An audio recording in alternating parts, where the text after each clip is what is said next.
Okay, so one of the most common things I get asked is, what is your favourite raid boss? But that's kind of easy, and I spoke about that on lots of occasions. What I'm more interested in is the bad bosses, the lame bosses, the bugged bosses, the dumb bosses, and that's what this video is about, my 5 dumbest raid bosses. Let's talk about this one though. This doesn't mean that the boss was bugged and couldn't be killed. That's a different list entirely. This one is about those bosses that they just don't make any sense. They were just stupid. They just were really badly designed. In some cases, these are fights that were potentially cool, but had some sort of weird idea thrown in there that seemed okay on paper, but once you actually played it, it sucked nuts. So, let's look at the top 5 dumbest raid bosses ever in MMOs. Number 5. I could have made this video all about WoW, but I decided to limit it. My first choice wasn't an easy one, but I had to put this in somewhere as it annoyed the hell out of me and almost made an epic fight totally garbage. Kaelthas Sunstrider is actually rated as my favourite boss fight ever in WoW. This fight is incredible, multi-phased, more mechanics than all of vanilla WoW combined, and unlocked access to the Black Temple to fight Illidan, but it was plagued by 2 of the dumbest ideas ever. Firstly was Phase 1. Kaelthas sent each of his advisors to fight you one by one. The goal of this was just to position the corpses of the advisors for later in the fight when they would come back to life. The problem? This phase took so damn long. In its original form, Phase 1 could take almost 10 minutes on its own, which meant working on the difficult parts of the fight took an age. The advisors on their own were very boring and simple, which was intended as later you would fight them all at the same time, so they couldn't be super hardcore on their own, but come on, this is just the prologue to an amazing fight. Incredibly frustrating and so dumb. Worse than that though, is the legendary weapons. When the player base found out that everybody got legendary weapons, everyone was full of joy and happiness, except the tanks. I was a tank, and part of our job was to use the legendary daggers to break mind control players free. The problem? No tank had ever used daggers before! You see, back in the good old days, in order to use a weapon, you just needed to level your skill with that weapon, or else you couldn't hit jack shit with it.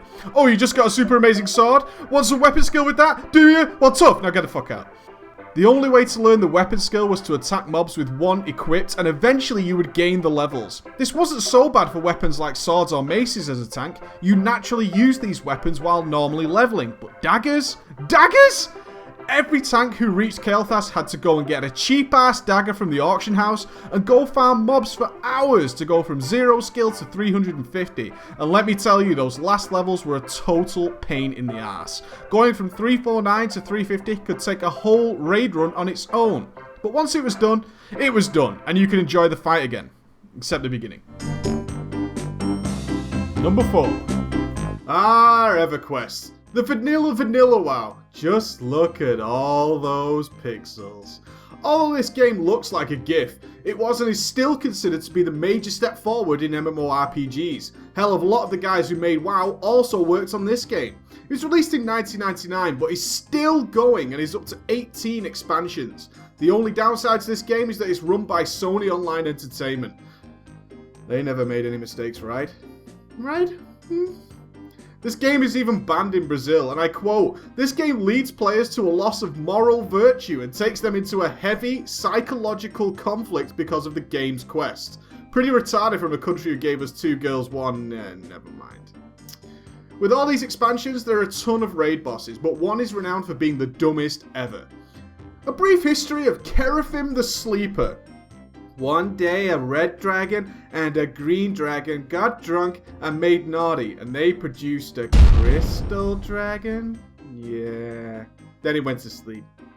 Kaelthas was a boss designed to be unkillable because, YOLO I guess. In order to summon the shiny beast, players would need to defeat 4 water dragons at the same time, and that would wake him up.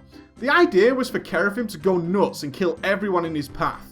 Back then though, the devs thought by simply giving the dragon a death touch ability that no one could kill him. The best part, that he didn't even have any loot, and this could even only happen once on a realm ever. But players being players, some guilds decided to join forces, and 200 players awoke Kaelthas and decided to try him. The strategy was simple. Kaelthas was immune to magic because he's crystal, yeah? and had immense amounts of HP. The players brought a metric ass ton of Resurrectors and simply had melee club him to death, die and get rezzed again to repeat the clubbing. 3 hours later, Kaelthas was on 30% and going to be killed. The devs were so pissed by this that they despawned the dragon to keep his legacy intact, right in front of the players, and said it was due to technical reasons. Luckily, the players QQ'd, won out, and the devs respawned the event and Kaelthas was finally defeated. That's some determined nerds right there. Number 3. Neocron 2, the Dome of York. Neocron was my first MMO, and my most favourite MMO, it even trumps World of Warcraft. Although brutal and buggy as shit, this game brought me into the MMO world at high pace. The game was designed to be a pure FPS, and little or no thought was given to PvE at all. In fact, it seemed as though the devs couldn't think of any other way for players to level, so slapped in some XP and some mobs into the game that didn't do anything other than attack the first thing they saw and call it PvE. This was expanded as the method of acquiring the best items by random drop parts from high-level warbots and Grim Reapers, which could be researched, then constructed to form the most powerful weapons. This idea in itself was beyond dumb. The game has hundreds of rare tech parts, which are a random drop. Not only that, but most of the mobs that drop them can only be accessed by a player who had skilled heavily into hacking, which made the classes unable to solo farm them. Then those parts needed to be researched by another player dedicated to the skill of research, and a random part of a random weapon would be found. This produced tons of repeats. If you were extremely lucky or traded heavily, then you could eventually get the 4 or 5 parts needed to craft a weapon. Another player who had leveled heavily into construction would build the weapon. The worst part of all this is that slots to modify the weapons were random as well, so the weapon you had worked your ass off for a decent chance of being very sucky version of that weapon. There were also powerful head implants, which could only drop in one place in the game, a military base called MC5. The MC5 zone was crawling with guards which could one-shot most players who encountered them. Luckily the game was so glitched that if you quit your game as soon as you entered the zone, you'd be instantly transported to the centre of the zone and the MC5 base, bypassing all the guards. As PvE was an afterthought to Neocron, the only way to making these boss mobs hard was to make them one-shot you if they hit you. This meant that the way of attaining the super expensive, awesome loot was to take an AoE class, hide behind a wall, and shoot the wall so the splash damage hurt the mobs. The end result was players could either solo this dungeon, or people even re-rolling a class that could farm the loot for your main. Or you could just duplicate the items because the game was so bugged. Number 2. Final Fantasy XI is considered the most painful, grindy MMO ever made. I wouldn't know. I never liked any Final Fantasy game. There, I said it. I never played any of the Final Fantasies, okay? No, not even 7. Final Fantasy passed me by, as I was a child of Sega and never had a PlayStation till the second was released. By the time I got around to playing a Final Fantasy game, it was 7, and I just couldn't stand the graphics. Final Fantasy XI, designed with the PS2 in mind, was announced to be the most profitable Final Fantasy game ever made in 2012, showing just how strong this title is, even though it has absolutely no PvP. There are several raid bosses in Final Fantasy which have created themselves a strong legacy. I think one thing Final Fantasy XI is most known for is how hard it is to access the later raid bosses. Final Fantasy XI's most difficult raid boss, Absolute Virtue, takes 3 months of farming other bosses and materials at best to summon him, and if he isn't tagged within 3 minutes, he despawns. This boss could be the dumbest in the game, given his abilities also include a self-heal like Lay on Hands from WoW, which can return him to 100% health, and that is the only killed now due to players being much higher level than intended. The devs, Square Enix, released a video proving that he could be killed. However, this video is a running joke in the community as it mainly showed zoom-ins of a chat log and was clearly taken from different attempts. The actual kill shot showing no relative values, no UI, and no proof that it wasn't just death touched. Yeah, thanks Square Enix. So much help. Still, this isn't the dumbest boss in Final Fantasy XI. That title goes to the Pandemonium Warden. Yeah, this Lady Gaga looking dude. This boss isn't even that hard, although he takes an idiot amount of work to spawn. The stupid thing about this one is the boss length. For some reason, Square Enix decided it would be fun if a boss needed a full day to kill. One guild, not knowing this, attempted the boss. 18 hours later, yes, 18 fucking hours they called it a day.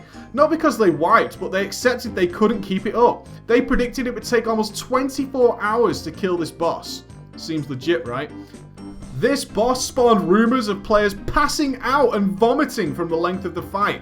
While true, some players fell ill, they said it was more because the adrenaline wore off and, well, they'd been sat at a computer for 18 hours! After this, the boss was changed and now takes about 2 hours to defeat. Still fucking dumb. Number 1.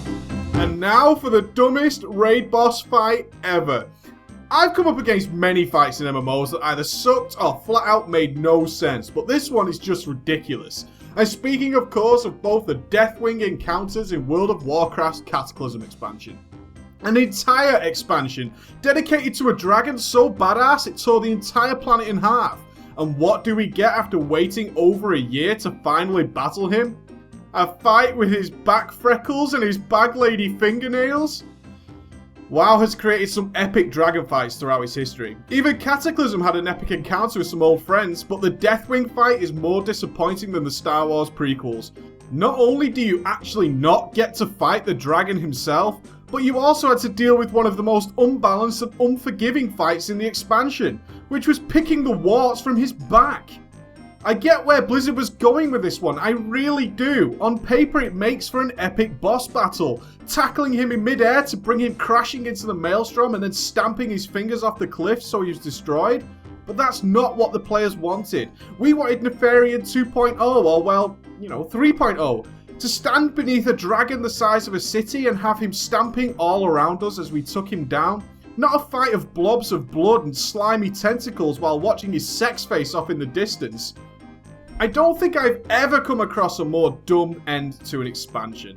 The whole Dragon Soul wasn't the best, but the disappointment I felt finally stepping in front of, or well behind and to the side of Deathwing, left such a sour taste in my mouth. They could have done so much more with this, or simply just had him come out of the maelstrom, or follow him down, or something other than just let us fight on a platform in the water. Blizzard, you could do better. Okay, so that was my top 5 dumbest MMO raid bosses. Stay tuned, subscribe and like for new videos every Monday, okay? Bye.